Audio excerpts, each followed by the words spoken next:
Hey Jenny, as a yogi, have you ever felt like strength training is a little taboo? Well, I do feel like that actually. I feel like in the yoga world, there's this idea that strength training is not very yogic and it's sometimes even a little looked down upon. And it's got kind of a negative reputation. Well, maybe we can talk about a few ways that we can make strength training a little bit more yoga-like or mindful. Wow, yeah, I think that's a great idea. I think sometimes people don't even realize that's possible. So Yeah, what's like the first way?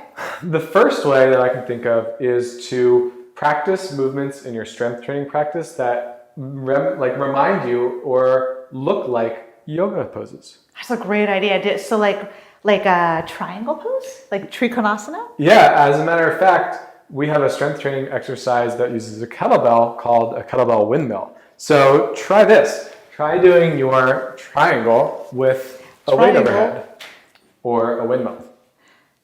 Right, and it can be kind of like this dynamic, loaded trikonasana. Right, because you're going to go up and down into the pose as opposed to just holding it there. Right, right. But this, for me as a yogi, definitely feels like a movement pattern or a shape that I'm familiar with from my practice. That's super cool. Cool.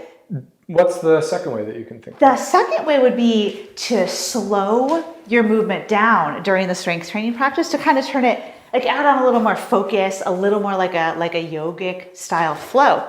So here's a great strength training movement that we like, which is called the goblet, a warrior one, good morning. So as you can see, Travis is like in a warrior one stance with one leg forward and one leg back. He has a weight and he's hinging forward. So it's like a dynamic variation of warrior one that's loaded. That feels awesome. Yeah, good job.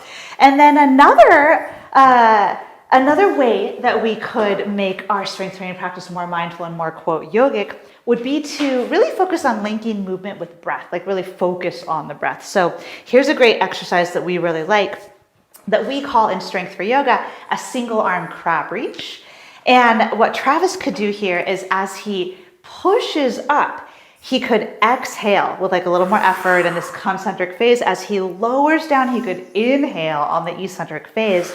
And in that sense, he's pairing movement with breath, which we also do in yoga. You can also see that crab reach, I know you're done now, but it's like Wild Thing from yoga. It's like it mimics and helps support a yoga pose like Wild Thing. Now, is there a fourth way? Yeah, so the fourth way is to practice the mind-muscle connection, which actually comes from a bodybuilding context, but it's not as scary as maybe bodybuilding paints it out to be, or that word might connote.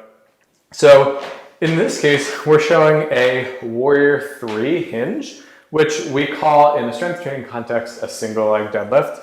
And what Jenny's focusing on is her hamstrings, the muscles on the backs of her thigh, of the down standing leg. So she's slowly tipping forward. She's going to go down until she feels a good stretch in the back of her hamstrings. And she's going to really focus her mind on pulling herself back up with her hamstrings. Wow, I can really feel that like mind-muscle connection as I do that. Really feel that work happening, and I feel like I'm connecting to my body and more present in my body because of that focus. Totally. So let's recap our 4 ways. We have way number 1, which is to practice movements in our strength training practice that kind of look like or resemble yoga poses. And way number 2 is to slow our movements down in our strength training practice and layer on that added focus element. And number 3 was to focus on the breath a little more and really kind of find that, like tune into that pairing of breath with movement. And the 4th and final way was to really concentrate on that mind-muscle connection of focusing on what muscle is supposed to be working in that movement.